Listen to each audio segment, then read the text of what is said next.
Okay, thank you. It's 1:02, so we can start our webinar, and I believe shortly also some other people will join us. My name is Adna Bogac. I'm working in the University of Social Science in Poland in the International Project Department as a project manager. Also, let me introduce you Lorana from Romania. She is our expert for today, and she will introduce you the first module of our training course for teachers about teaching English first language to children with dyslexia. But first of all, let me start with the short introduction of our project, what we have done so far, what we will be working on shortly. So if you can please confirm that you can see my screen. Yes, it's okay. Okay, thank you.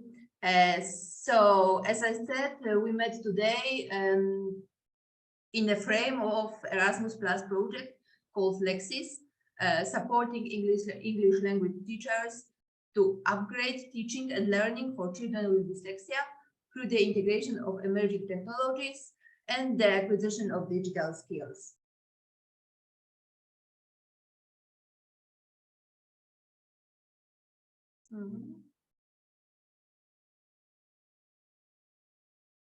Just a second, I'm experiencing some technical problem.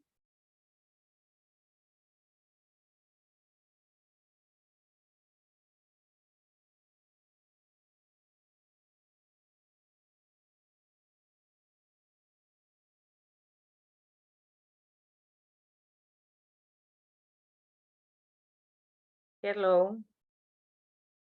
Hello, everyone. Welcome. We have just started with a short introduction of our project. And let me handle with the small technical issues with sharing the PPT.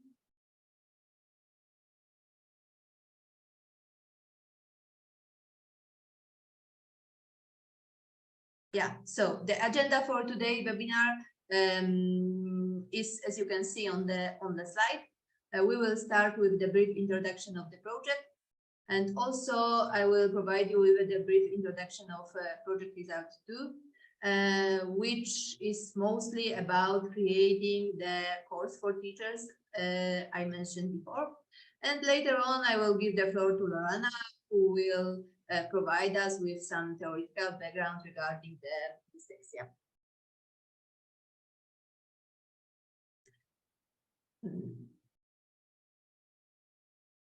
In the LEXIS project, we are cooperating with 7 partners. The consortium is created by 7 partners from Poland, Greece, Cyprus, Czech Republic, and also from Romania. We are working together to ensure access and participation of children with dyslexia in English language learning and to increase their knowledge and competences. Also for the English first language teachers, to meet some specific objectives, to meet some specific needs of dyslexic children. We are trying to integrate emerging technologies and also new methodologies in the teaching and learning. Our aims is to promote the acquisition of English first language to children with dyslexia, ensure the provision of the tools and methodologies, and to promote digital transformation and in general new technologies to teaching and learning. And also we want to promote a holistic approach into the learning process to involve all the parties, parents, teachers, facilitators, and children, of course. Here you can see the short roadmap of implementation of our project. And now we are on the process of designing and developing of the teaching materials, modules, and other tools that can be used by English language teachers while working with dyslexic children. Our next step, first of all, we have started with some researchers. We conducted the focus groups, some surveys. Also, we prepared a map of good practice and the syllabus based on what we create our training course. The next stage of our project will be the designing and development of a special platform, and we will be happy to invite you to join the platform soon and to create it together with us. And on the end, we will pilot the materials that we prepared during some workshops, and also we will conduct a campaign to promote what we have developed. This webinar is, as I mentioned, a part of introducing the learning course for teachers. We start to work on it in December last year. And as mentioned before, the main aim is to strengthen teachers' profiles by developing innovative methodologies and to increase, of course, the learning opportunities. In this result, we already had a training pack with 3 different modules, and I will tell you a bit more about the course itself in a moment. Also, we developed a booklet about dyslexia for both teachers and parents, and the booklet includes some tips and tricks in learning and teaching children with dyslexia. Also soon we will develop the checklist, which will be the inclusive monitoring tool for teachers, and also the teaching kit for children themselves. Yeah, the course itself has 3 modules, and each module has 2 topics, so we have 6 topics in total. And during today's webinar, Lorana will introduce you the first topic, which is foundation of dyslexia, the theoretical background. And even today, I will invite you to join us on 22nd of June, when we will be discussing the second topic about adjusting the learning content to dyslexic learners. Further on in the course, you will also learn more about how to use the digital skills in working with dyslexic children, and how to master all the skills like teaching, reading, vocabulary, grammar, and others by using digital technologies. And last but not least, we have developed a module about innovative teaching methodologies, when you can learn more about how to improve your teaching methods and how to adjust them for the needs of children with dyslexia. First of all, by acquiring our course, you will be equipped with the basic knowledge of dyslexia, and you will learn more how to adjust the learning content for dyslexic children. And also you will gather the knowledge and the practical skills regarding the digital tools and digital equipment, which you can use not only while working with dyslexic, but also to other classes you will conduct. As I mentioned, we also create a booklet for dyslexia. Soon you will find it on our website. With the booklet consists the tips and tricks for parents and for teachers. Also some part of theoretical knowledge, but many of the tips and the tricks included in the booklet are very practical, so you can easily implement it to your teaching and learning. Yeah, and as mentioned, the booklet is translated, so you will find it also in your native language. Here are the next results that we will develop soon. The checklists, as I mentioned, the monitoring tool for teachers, and also the teaching kit for children. So be in touch with us and follow our website and social media, so you can easily learn more when the materials will be ready for you. And of course, please use it, disseminate it for your friends and for your colleagues in any case you need. Of course, you can reach us via our social media, our website. Yeah, so basically that's it regarding the short introduction of the project and the results too, which we will go deeper inside now with Lorana. So thank you very much for your attention. Lorana, the floor is yours. I will stop sharing so you can start your presentation. Thank you. Okay. Hello, everybody. I'm Lorana Gavril. I'm a clinical psychologist, and this is why my contribution together with the ABC, the Association of Bucharest for Children with Dyslexia, regards the theoretical background of dyslexia. So I will share my presentation.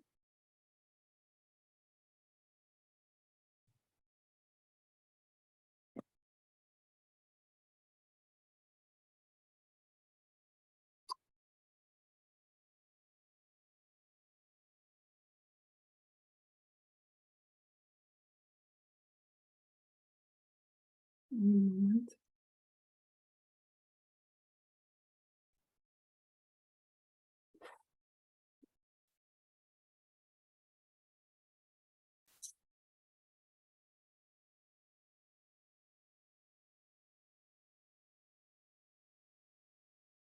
Okay. So inside this first module that I'm happy to share with you because it's our first result in this project, we will talk about what is dyslexia and the etiology of dyslexia. We will discuss about psychological aspects of dyslexia and the dyslexic learner profile, the specific needs of dyslexics, and all these aspects will be related to learning English difficulties. We will talk also about diagnosis and therapy and cooperation with parents.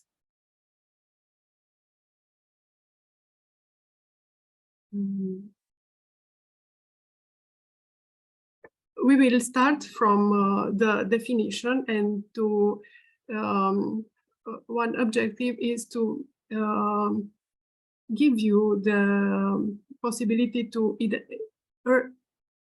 early and easily identify the signs of dyslexia in your students.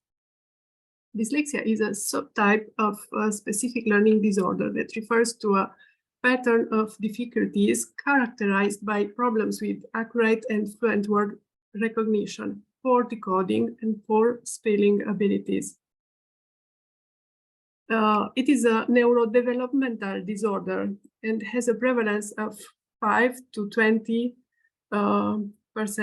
with variations depending on the clinical cutoff setting and on the orthographic complexity of the language of literacy learning. Sorry, Lorana, for interrupting, but I believe we cannot see your presentation. We can see only the first slide. We can't see your slides, Lorana. Why? Can you enlarge it, first of all? Maybe stop share and share again.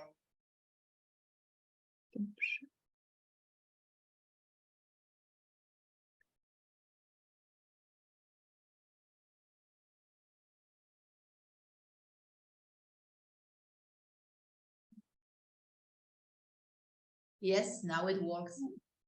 Okay. Okay, sorry. So, in the current view, dyslexia is a dimensional, not a categorical disorder. So we decide that someone is dyslexic if his reading performance is under a certain limit that was decided by specialists. Due to effortful reading, dyslexic children may have difficulties elaborating and understanding written text. Therefore, organizing a coherent written discourse based on the lesson content they have just studied can present difficulties. Dyslexia is a lifelong condition, but the behavioral signs change throughout the development period.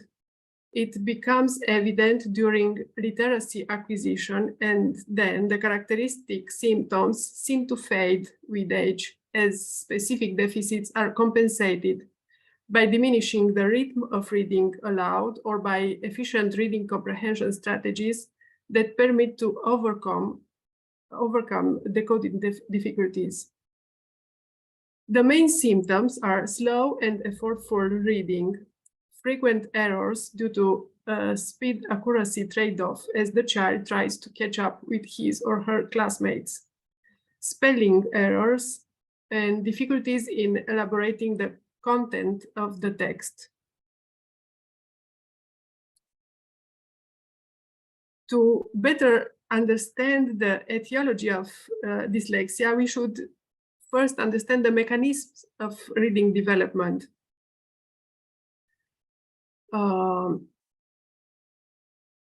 A reading model that can be used to explain the stages of reading acquisition assume that literacy acquisition begins with learning grapheme-phoneme associations based on the alphabetic principle. Then beginner readers use a sublexical pathway, starting with a letter-by-letter analysis of the written word, followed by a phoneme onto grapheme mapping. So this is the first pathway with the green arrows that indicates the first stage in reading acquisition. In the beginning, we usually see the children reading letter by letter strategy of decoding. The sequence of resulting phonemes represents the input for the lexical activation of neighboring words in the phonological lexicon. This is because the phonological lexicon is already in place when the reading training begins. If the word is found in the phonological lexicon, a link is created between the orthographic form and the phonological correspondent. Furthermore, after repeated pairings between orthographic and the phonological form of the word, the orthographic form will be deposited in the orthographic lexicon, and it will be easily found in an automatic manner, permitting efficient decoding of the word in the future. So in the future, it will not be necessary serial phoneme to grapheme mapping, but the word will be recognized automatically because it will be stored in the orthographic lexicon. And this way, the child enters in a more mature stage of reading the lexical one.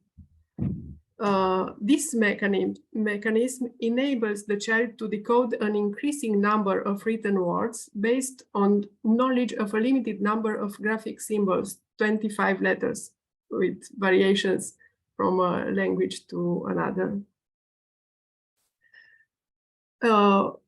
What is important to know is that we don't have brain structures already prepared for the reading acquisition. While the language was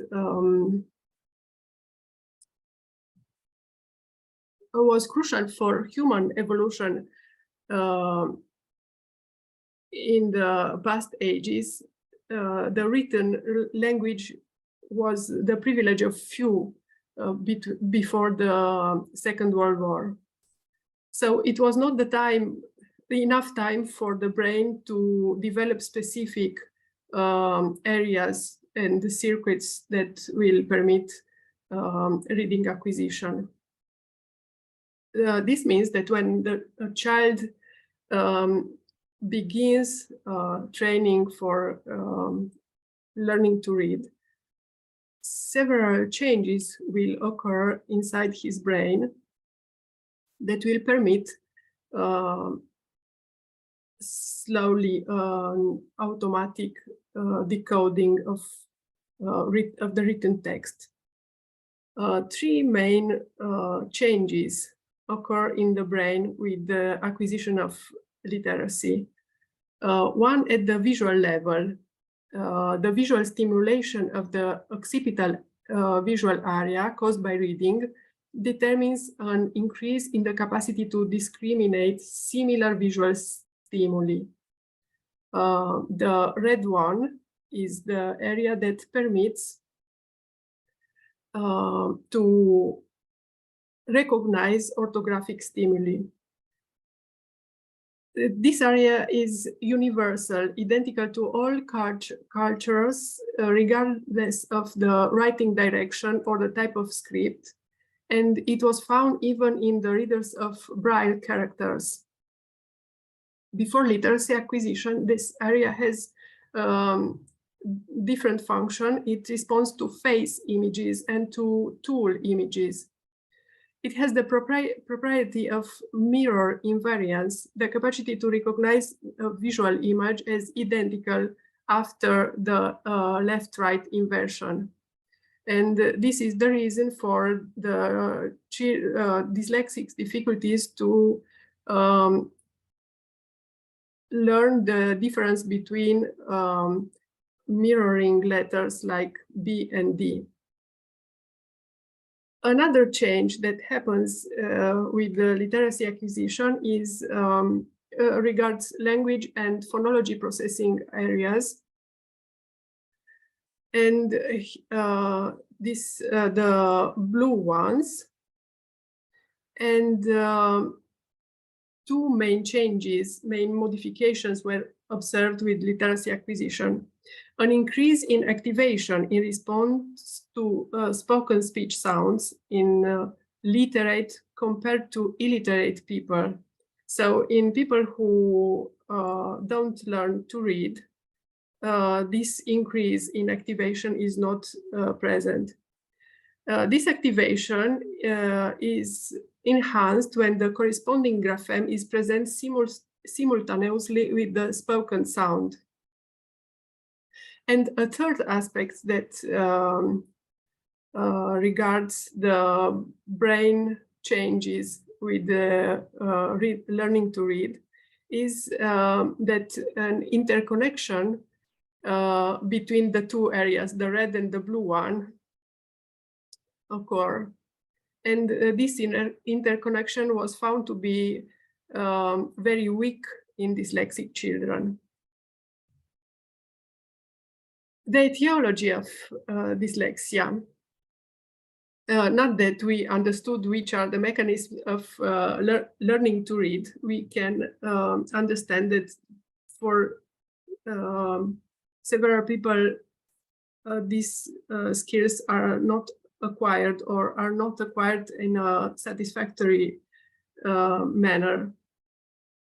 During the last 50 years, much research has tried to find out which causal factors underlie the reading development deficit. Theories cover various levels of explanation. Being a neurobiological disorder, dyslexia has a hereditary basis. However, if it is not totally hereditable and environmental factors also contribute to the onset of the disorder. Probably one of the most important is the language and literacy environment provided by the family. Genetic and epigenetic particularities determine a typical development at the brain circuits level, and evidence suggests that structural and functional modifications are associated with impaired reading skills. The instructional type is another environmental factor that can influence the risk of dyslexia. Research investigating the differences between phonologically based instruction and the whole word recognition has consistently shown the superiority of the sublexical instruction method. Various cognitive deficits are associated with dyslexia. Phonological skills deficit, which is related to the language skills acquisition. Visual attention processing skills deficit, working memory deficit, and processing speed deficit.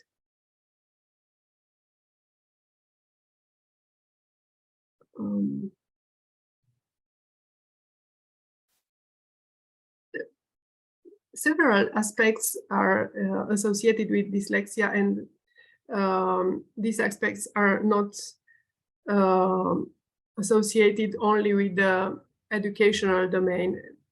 Also, the social and emotional development are severely affected. Emotional adjustment in individuals with dyslexia, who are often susceptible to anxiety and depression, has a great impact on their well-being and quality of life. School difficulties are often interpreted by their teachers as laziness or worse, as having low cognitive skills. This negative attitude is often reflected in the general behavior toward the students, in the way they are assessed, or in the willingness of teachers to support them. This is why many times they avoid disclosure of their low reading skills, and this impedes these children to receive adequate support, even if it would be available.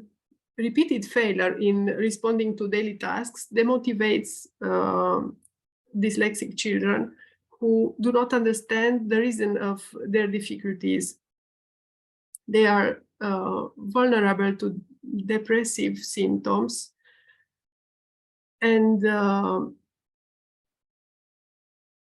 these negative emotions also influence their capacity to learn in general, not only regards not only reading.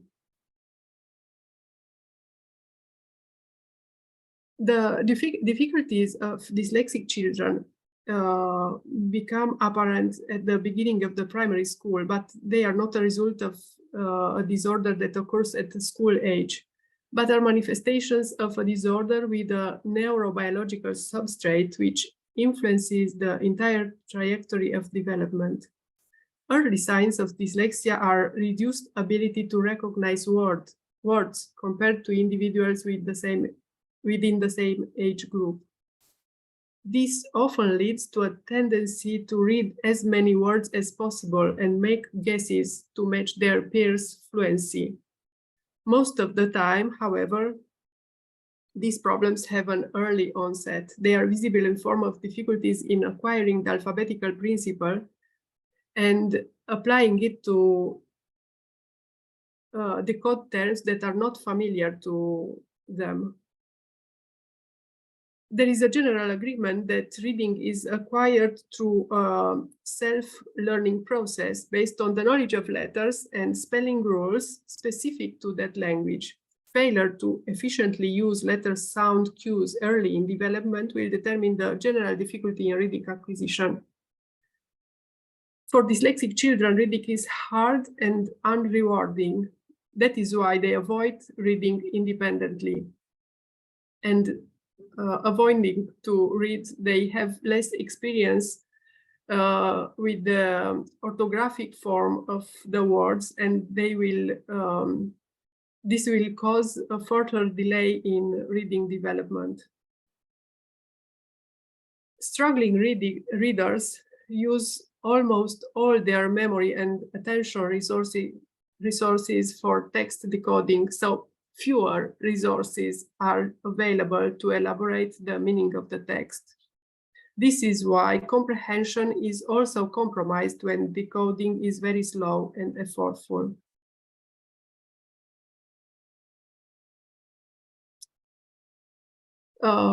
If we think of the specific needs of dyslexic children,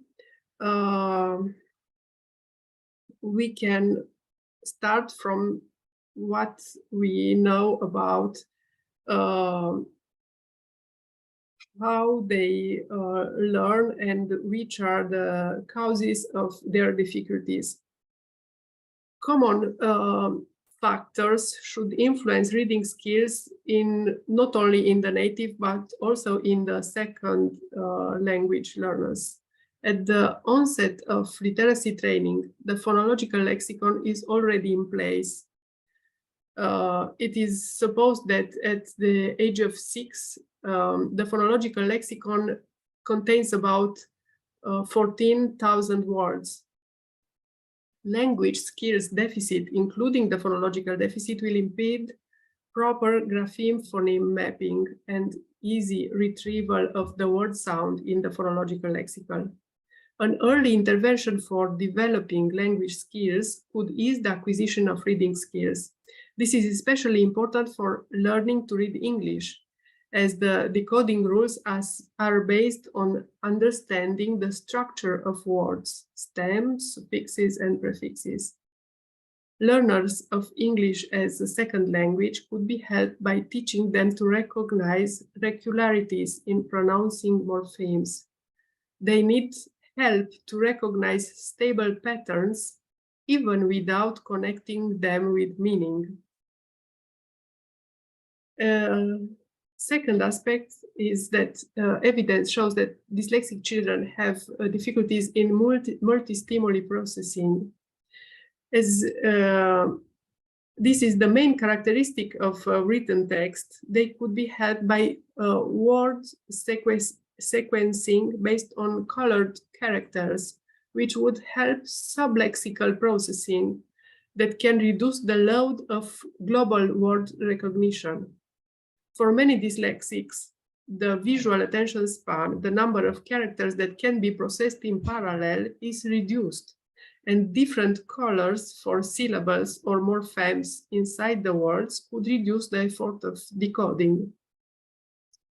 Also, an extra space between letters horizontally would be of great help to prevent excessive crowding of the visual camp during reading. Effortful text decoding makes it difficult for a dyslexic to orient himself inside a text block efficiently. This is why visual cues like bold or colored keywords inside the written text could be helpful for text comprehension and efficient mental organization of the information provided. Many dyslexic children experience a short-term memory deficit, which determines difficulties not only in word decoding, but also in the mental elaboration of grammar rules or in making connections between various parts of the text, which makes comprehension difficult. They would benefit by receiving help to build simple mental maps that lighten associations between elements or subparts, making them easier to memorize. Slow mental processing associated with text reading difficulties requires additional time to respond to written tasks, so oral interrogations could be preferred over written examinations. Due to the lack of spelling skills and the slower development of the orthographic lexicon in dyslexic children, writing is also problematic. More time and more exercise are needed to develop writing skills. Sometimes, depending on the clinical severity of dyslexia, a waiver of written second language learning could be considered. Learning English as a second language is more difficult for a dyslexic child, so reducing expectations and helping them realize their own progress could be of great help in maintaining motivation to learn.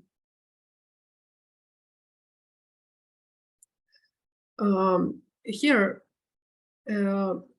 some information about the differences between the languages regarding the orthographic complexity. Many studies tried to understand why learning to read is more difficult English speakers than for children speaking other languages. And it was found that the lack of consistency in grapheme pronunciation, in grapheme phoneme correspondences, and the lack of availability of these orthographic aspects before learning to read is one of the causes of difficulties in learning to read English. This is why while at the end of the first grade, in a study that compared an English group of children with the German sample of children matched for age, the English group made much more errors than the German children. This is because German is a transparent language like Italian or Romanian, for example. For individuals who study English as a second language, difficulties are not only related to orthographic complexity of the new language, but also to the lack of vocabulary and grammar language.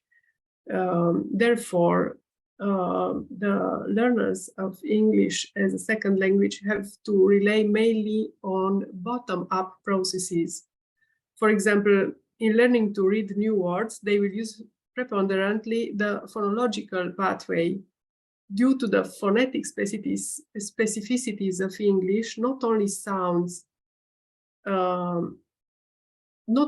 are familiar and easy to pronounce if studied as the second language. And for dyslexic individuals who often face phonological memory deficit, learning to pronounce is even more difficult.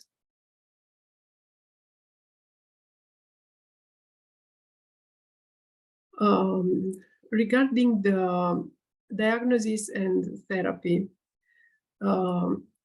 it is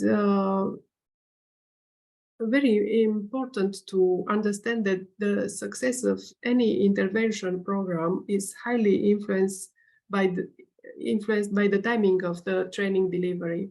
Remedial program should be implemented early to avoid demotivation and emotional and externalizing behavior problems.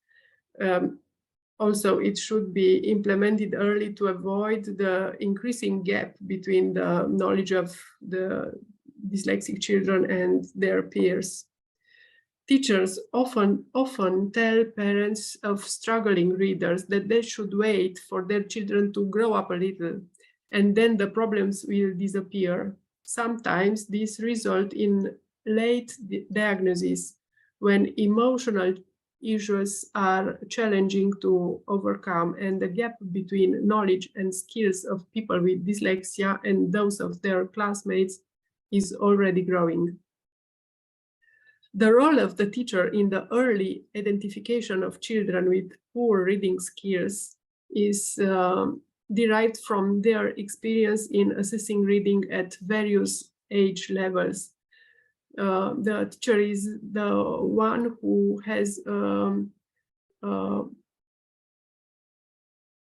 broad image of the group of children of the same age, and the teacher is the person who can easily individuate those children who demonstrate difficulties early during the training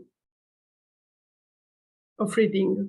In dyslexia therapy, the target is not only to improve the level of reading skills, but also the teaching of the child to manage his difficulty and to be able to acquire higher skills regardless of his reading impairment. Another aim of the therapeutic intervention is to maintain motivation even when the child is faced with repeated failures. While the role of the family is to support the child in completing his day-to-day learning tasks, the teacher has fewer possibilities to intervene in a one-to-one manner with a dyslexic child. However, minor adaptations and an accepting attitude can help the child cope with his difficulties and obtain better results.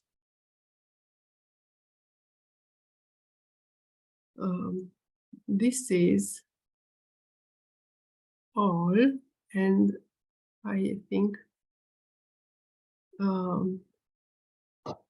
I thank you for your attention, and I think I can respond to eventual questions. Yeah, thank you, Lorana, for your very interesting presentation. And if any of you have any questions, you can open your mic or you can use the chat if you wish. So please use the opportunity that our expert is here still. So feel free to ask any questions.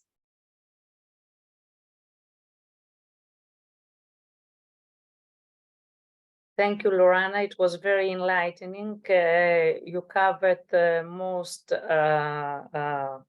aspects. I mean, the causes of dyslexia, what happens in the children's brain, what is their emotional status, what is they feel depressive, they feel depression, they feel maybe sometimes as being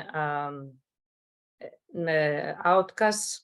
It's a strong word anyway.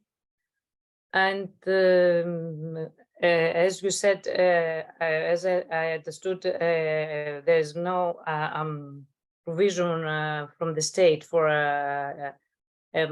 child teacher and child help.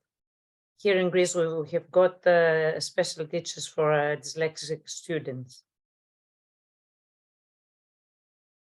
I think because as far as I understood, parents have to do most of the job. Yes, parents have a lot of job, and also therapists, if they ask for the help of therapists, but the teachers can. So I think we have to consider also the role of the teacher, because dyslexic child will always have great difficulties in learning English, more than other second languages, other possible second languages.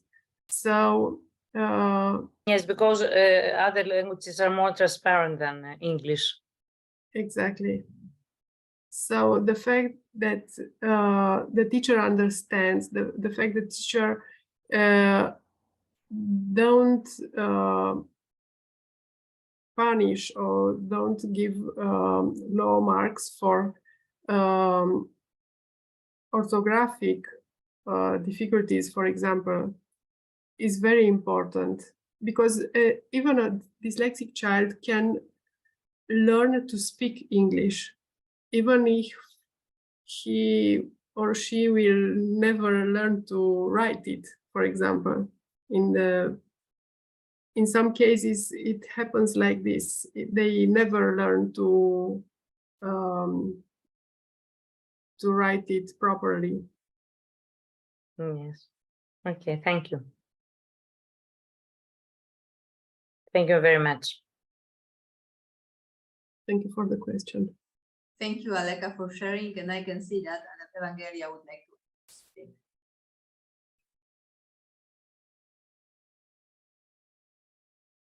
Hello, I just wanted to say thank you to Lorraine. What she has already mentioned is very inspiring and very detailed, and hopefully we will manage to find some solutions and to give some directions to teachers later on with the other webinars. Thank you, Lorraine, a lot.